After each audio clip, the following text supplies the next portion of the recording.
இயற்கை முழுவதையும் பரம்பொருளின் ஸ்தூல வெளிப்பாடாக காண்பது நம் இந்திய மரபு.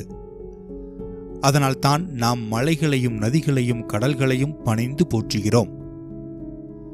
தென்னகத்தில் கிரிவலம் பிரபலமாக இருப்பது போல நர்மதை நதிவலம் எனப்படும் நர்மதா பரிக்கிரமா வட இந்தியாவில் மிக பிரபலம்.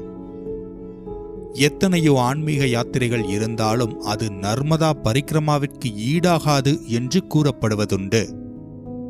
பரிக்கிரமா அந்த அளவிற்கு சக்தி வாய்ந்தது, கடினமானது. மிக குறைந்த அளவு மக்களே இந்த பரிக்கிரமாவை மேற்கொள்கிறார்கள்.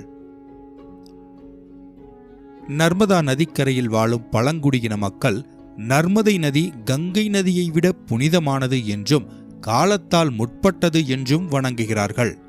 காரணம், நீண்ட புராணமான ஸ்கந்த புராணத்தின் ரேவா கண்டத்தில் ரேவா என்ற பெயர் குறிப்பிடப்பட்டிருக்கிறது.